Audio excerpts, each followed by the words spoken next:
When you hang out with your buddies, wanna build up lasting memories. We got you covered all the way. Celebrating your birthday parties or your wedding anniversary. We've got you covered all the way. 'Cause we are ITV. If you wanna keep a lasting memory, ITV. right there where you're winning, the drums are rolling. ITV. Entertainment shows and music videos. ITV. Convocation, whatever celebration. ITV. Funeral, wake event. ITV.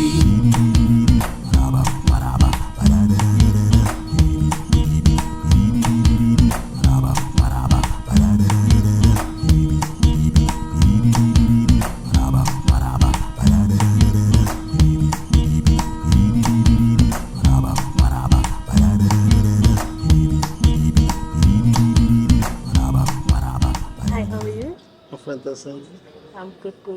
Please tell me who you are and why we are here today. Yeah, my name is Chima Osigwe. I'm from Nigeria, from Imo State. Yeah, we are here tonight for the waking up of my late father. Yeah, that's the reason why we are here tonight. Okay, so just tell us what type of or what kind of a father was he when you guys were growing up? He's a good father.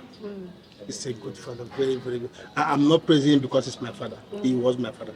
I'm not praising him. People knows him very, very well. He's a good man. He's a very, very good man.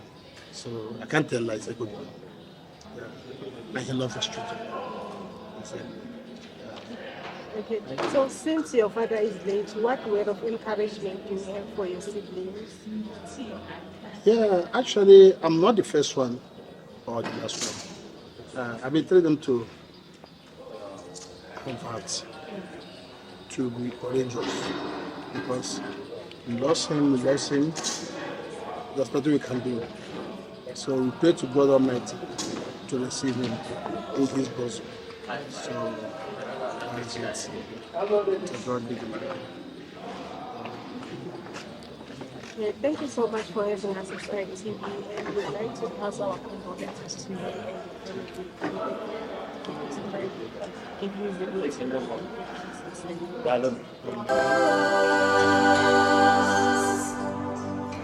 God knows. You wake up in the morning and find your life is torn apart. There is sadness on your face, there is pain in your heart. But no matter what the enemy does, just remember this: no one can hide from the God of justice. He sees everything, and God knows everything. He knows everything.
Let us be with our brother, Mr. Chema Osigwe, who lost the father.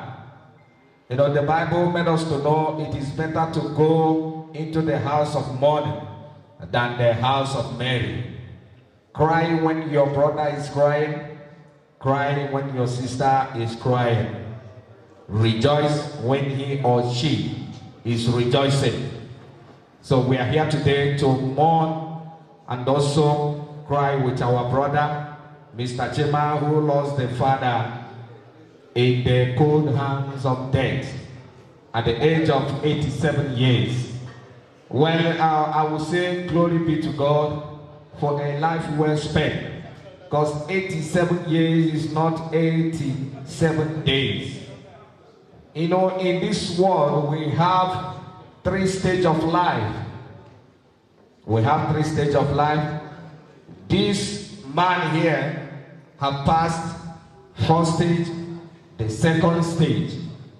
He's on his way to the 3rd stage. I think 3 years more, he will complete the 3 stages of life. The 4th stage is from 1 year to 30 years. That is youthful age.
I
Oh yeah. Are you ready now?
Here for this very occasion, please, wherever you are, if you know you are outside, please kindly adjust yourself inside the hall. If you know you are inside, can you go outside? Sorry, it's a slip of tongue. Don't go outside if you are inside. Please find yourself a seat. Yeah? Please come inside. Time is no longer our friend. We are supposed to start by now. My time here says 6:30. So I promise you by 8 p.m. in the next 2 hours we are leaving this place. I don't know about your time, but the last time I checked, my time is always correct. So my time here says 6:30. So the next 2 hours we are leaving this place. Please, wherever you are, kindly come inside. Let us be with our brother, Mr. Chema Osigwe, who lost the father. You know, the Bible made us to know it is better to go into the house of mourning than the house of Mary. Cry when your brother is crying. Cry when your sister is crying. Rejoice when he or she is rejoicing. So we are here today to mourn and also cry with our brother, Mr. Chema, who lost the father in the cold hands of death at the age of 87 years. Well, I will say glory be to God for a life well spent, because 87 years is not 87 days. You know, in this world, we have 3 stages of life. We have 3 stages of life. This man here has passed 1st stage, the 2nd stage. He's on his way to the 3rd stage. I think 3 years more, he will complete the 3 stages of life. The 1st stage is from 1 year to 30 years. That is youthful age. 1 year to 30 years, youthful age. And that is the 8 years of mistakes. From 1st year to 30 years is the age of mistake.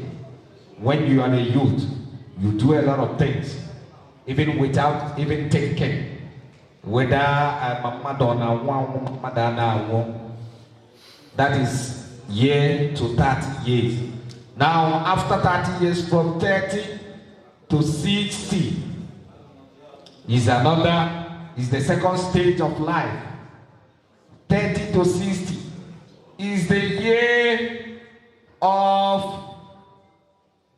how do I describe it? Is a year of harvesting. Whatever seed you sow in this world, you start harvesting it from 30 to 60 years. If you sow a good seed, you harvest it with that year. If you sow a bad one, you harvest it from 30 to 60. Now from 60 to 90, that's another 30. It's the last stage. From 60 to 90 is your year of preparation. You are preparing your departure. You know that it's time. It's inevitable. You start preparing yourself about your departure.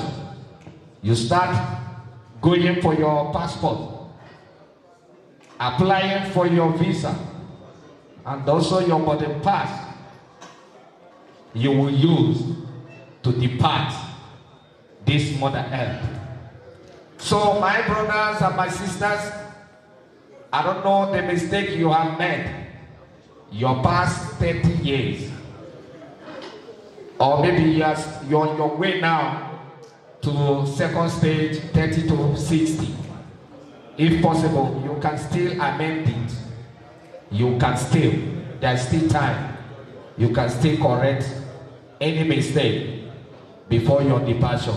Because hence, you are above 60. My brother, no more correction. Whether you like it or not, no more correction. Adam wake menanka. Owi lundibu. Adam wake menanka. No more correction.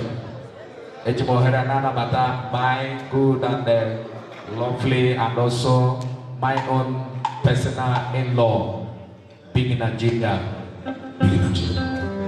Ifane is your Ufunyi si abagana. Again, is your Kokale like number or something like that. If I'm on that day, on their life, yeah, I am ready to say my own personal in-law. Odega bo Ifanya Gana is a bomb mado. Yeah, it's a bomb mado. One day, get on the way you were on Akola, Ogabia, no ego. It's all in one, it's all one in in case I want to look at one. But I have no level of the man. But I have no look at Chawan in Abagan. Chawan in Anambra, Opa Anambra Nile, Danambra, Nakopalami here, Opa Anambra Nile. Eh? Nda hadi do charana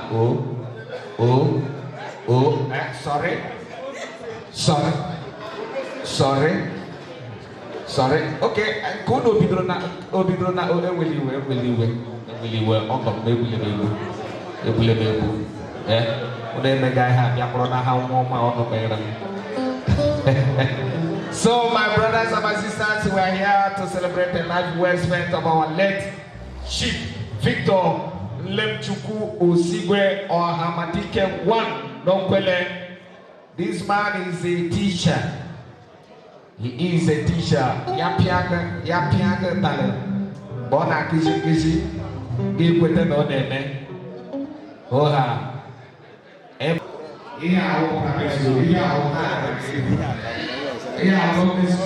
school. Government school. A is for apple. B is for ball. C is for cat. Now, Lemchukwu get B get C get. Komando emo biano get in 2. Tina private grade 2. Tina ga trawa. Yo na go tra hiwe. Oha. You also one you should pass. My brother Chema Ecclesiastic as a back photo as a country here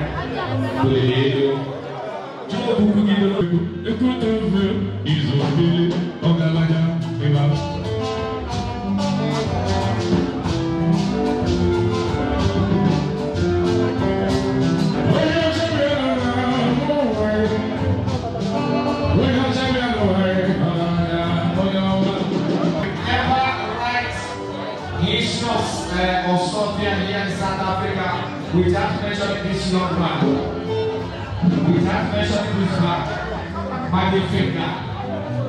I started with him. He is the one who brought me out. I met him 2014. That was when I met him. Then he is using only keyboard. Yes, keyboard, the only keyboard. One man show, hey. But today, look at him. You can see the glory of God. But you can get some noise, please.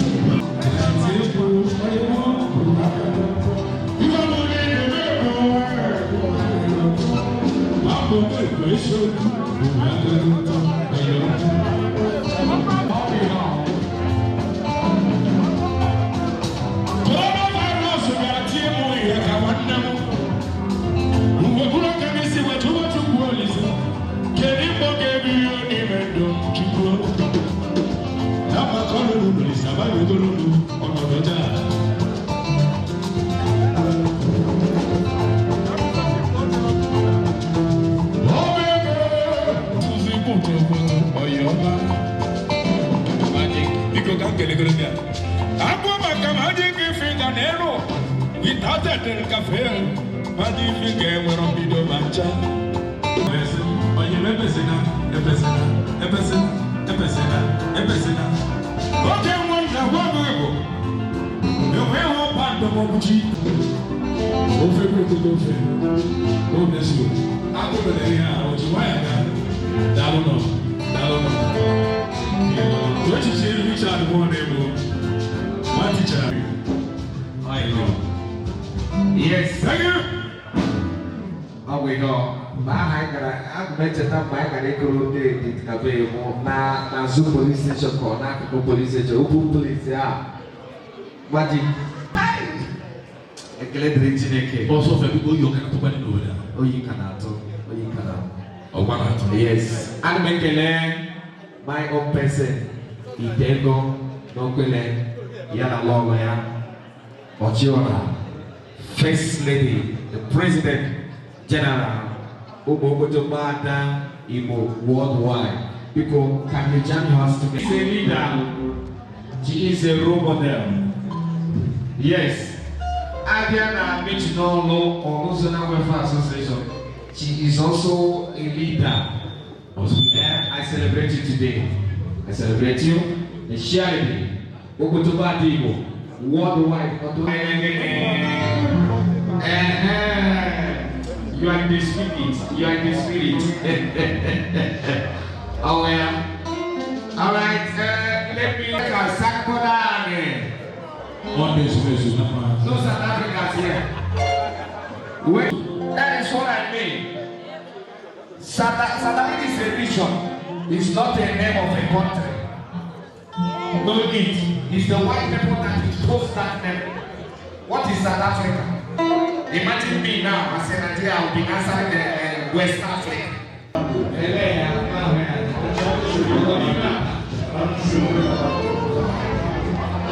Hey, what are you today? I was coming down in Nigeria. Current rate now is 1,270. Now, arise, they replay ultimate 70. Is it not a miracle? Because Uno will keep contrary good to check. I will kill it. He is doing well. I'm going to say, oh, yeah, one Yamoma, now going to open Amoma or Biana Besu. For that rise, they are playing with that prophecy. Everyone at Namaya than this. Bushianaka, Bushibianaka, open the Yamoma before Yamama now.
Yeah, because men of category like because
fire, my brother.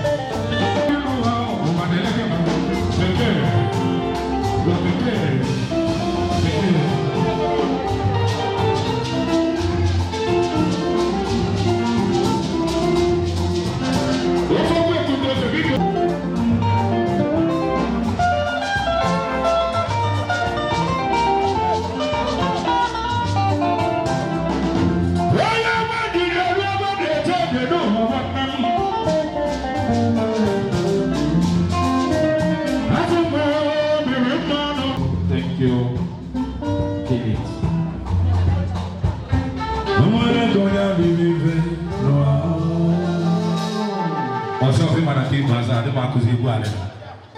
All right, ladies and gentlemen, we are gonna start this occasion.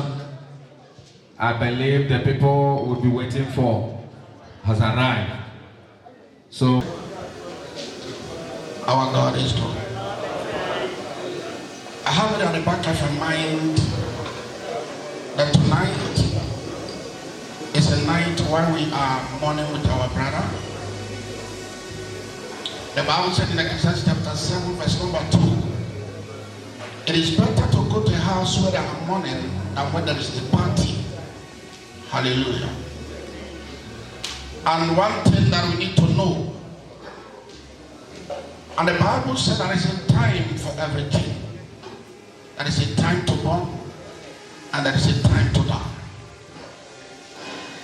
Likewise, like our father who lost his life, Mr. Victor Osigwe. Hallelujah.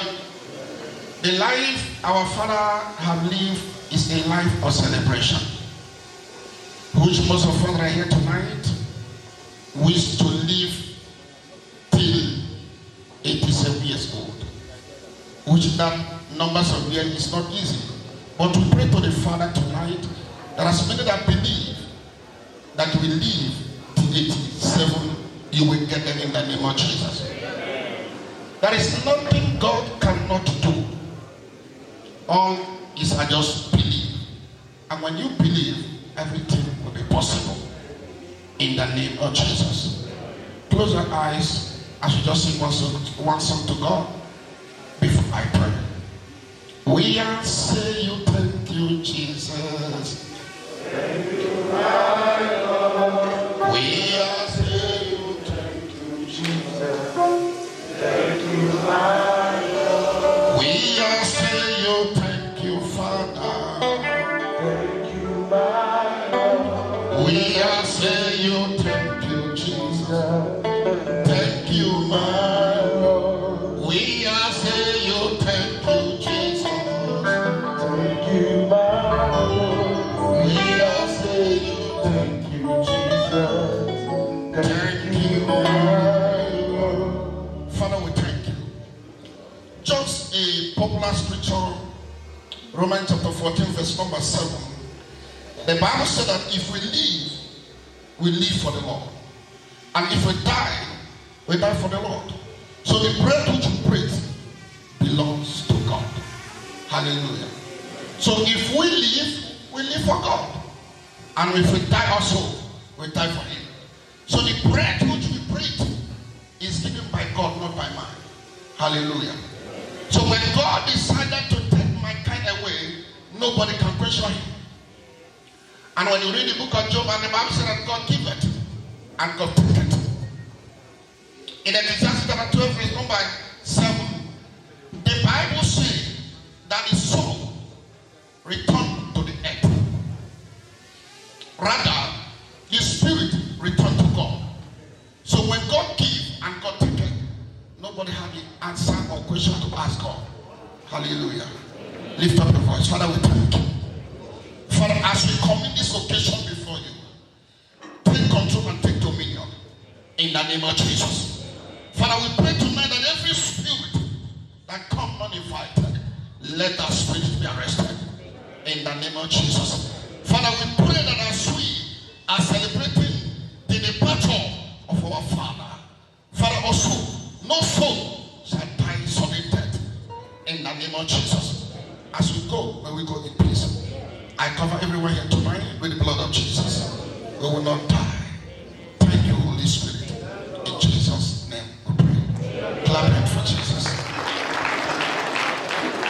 Okwele Association South African branch. Ka Ogwani Oku Mekanani welcome Makano Lulo Hakaibra. Obuno do Okwele Kaibra. Kaibra no Hakana Batano Hanese. Branola. Ibo Keleno. Ibo Rieno. Ibo Moriano. And there one. The consign. Ekele. Zanona Mekelo. There man. Onye nkem ka ewo. Udo dịrị gị. Biko Igbo bere ebe a taa. Ana m ekele unu. Papa anyị ruru 87 years were hapụ. Ana m asị unu dee eme n'ọnụ si bịa nọnyere anyị taa. Ọgwụ unu ji bịa ka unu ga-eji ala ya aka ya ma n'aha Jizọs. Onye ahụrụ taa ga-ahụ ya echi. Anyị ga-adị ka na ose ọjị a na-ejeje here. MC ihe anyị ga-eme n'abalị anyị ga-eme ya n'udo. Ama m na na-asụ ọjị ebe mmadụ nwụrụ mana ka o si na-adị.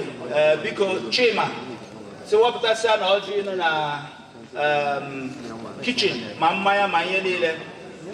So onye ọbụla bịara ebe a ga-eri ṅụọ soro anyị kelekwanụ Jehova na mpapa anyị na-eje na ndokwa n'aha Jizọs.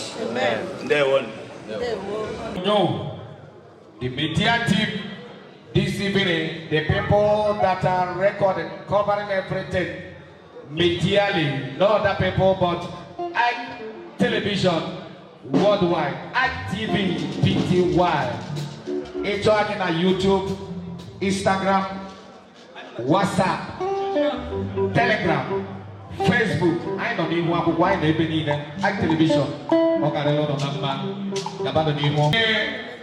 Number one citizen, the President General, the Mayor, Concerned Committee of Friends International, and also the Chancellor of Concern, and also the Kahabata, Biamoresioche, and Amapeoso, Magic Unoka, Pagofuma, Ukawere, Esibe, Kudimba, Nabatram, the number one citizen, Honorable Emmanuel Olo, Cielo, Iwo Yido, Jesus, the mayor.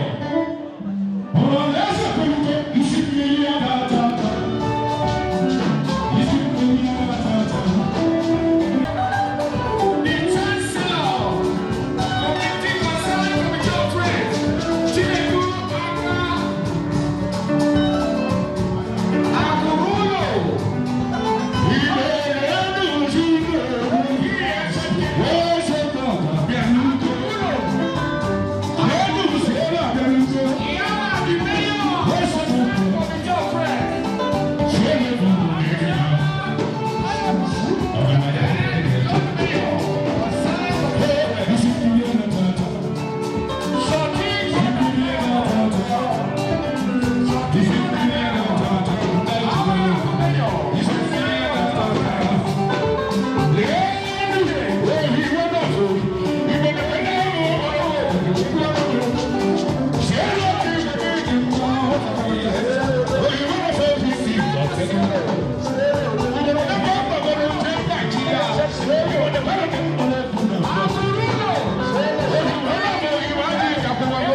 Yes.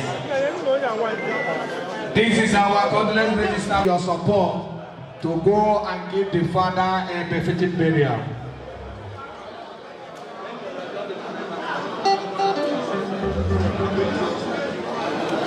Because the magic finger, you want to go. They can the kitchen there, and can be promise.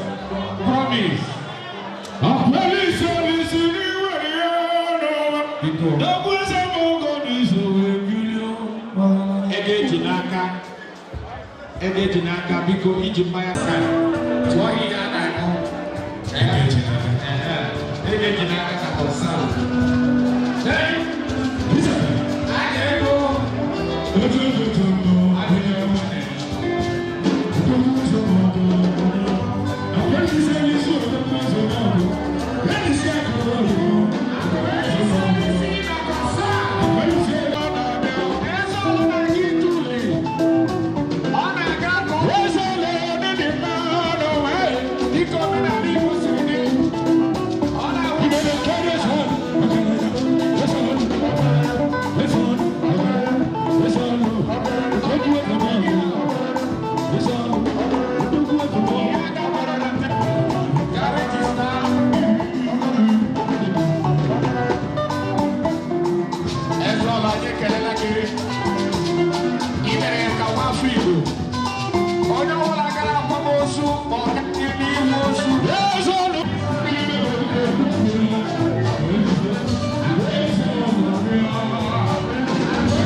Hey,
And the cafe you go see, the money in the bank, you ain't go today, when I am today. No. Before saying it to you with 20 million. Oh, we not 20 million, just say 11 or give me a shop, or we hear the way. Mr. Chema, because grow, picture, page, gelade, or when I have to take it on board.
Oh,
Tata bo ahia. Okay, Onaho. Olie. Are you ready now?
I na she give you.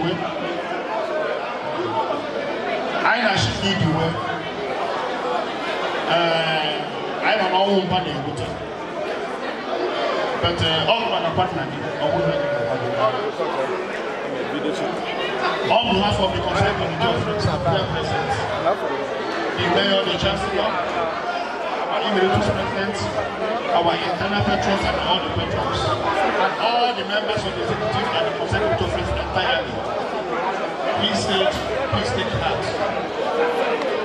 We have done what we should do as members of the Consent Committee of Friends. In case we show now, every thing I concern the best side of the room, carry forth. So, watching it's not a matter of boasting. Please, in this journey of money, we be with you. We ensure that your father is giving a befitting payment.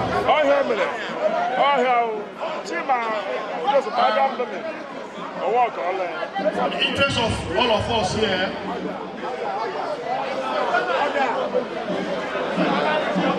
Comrade Chima, apart from all the support we have given to him, he will still receive about 3 million from the Consent Committee of Friends.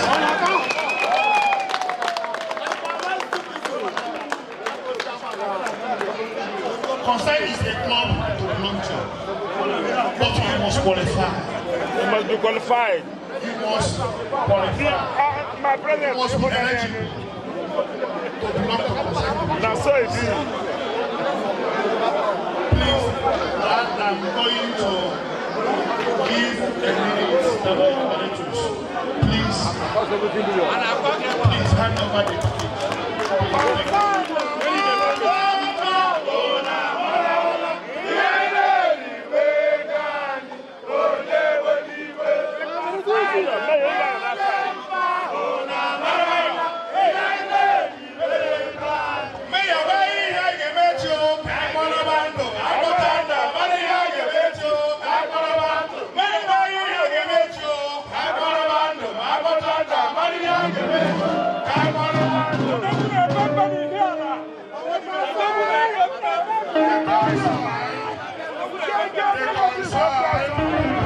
The Consent Committee of Friends.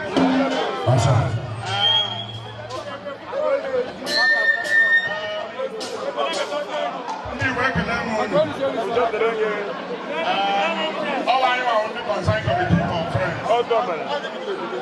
All of that. They want the area, the way I'm on the one also. Oh, you know what we have. And I can have an hour. That's the one time we'll go with Chairman. Complete Chairman to see you. I know you're going to have an hour. I can give me better. I know better. I now run the Laga. Ulumbo Soya Yaputa. Was all our week on the also. The consign. I'm ready to make it. Now, I'm going to go and I'm not going to go. Why am I going to do it? Honestly, that's good. What is it? You're able to go on the Consent Committee of Friends South Africa. You're the only club in the The consign. Comrade Chima Osigwe. And now we are home. The age in our canal. What will the age? Chima gave you envelope and one man. And how much time the Yaga not in Patono? Like I said,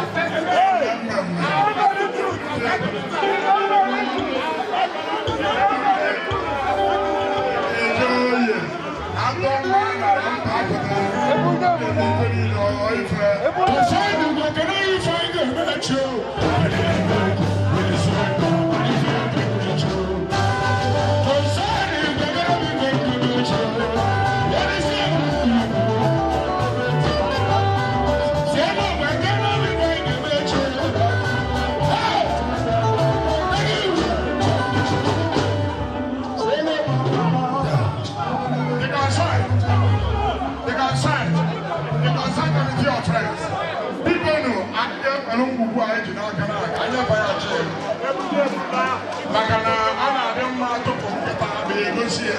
why we today just not doing them go? They gonna sign. And then our able president, the mayor.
Thank you.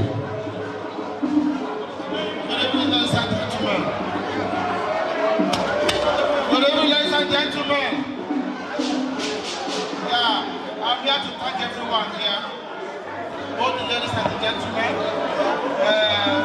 I just want to say thank you. Thank you very much. My brothers, my sisters, my friends, my well-wishers, I'm here to say thank you very much. You have done great to me. You have done my best to me. Thank you very much. I'm very, very happy. Because I come to your friends, I'm thanking you all. Because I come to your friends.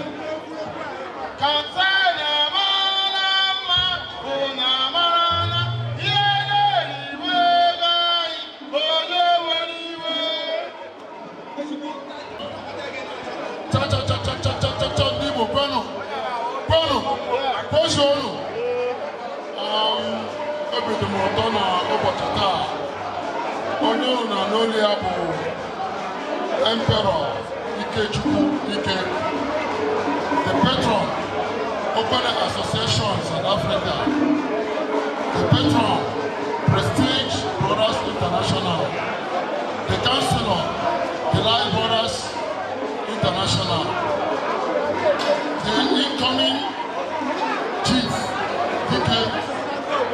Ejejemma 1 Okwere, Brede 1 of Okwere.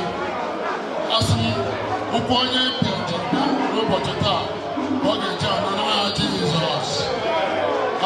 Eji m omume ha na-asị ndị niile bịara n'ụbọchị taa ga-anyere our brother nke dị bereaved.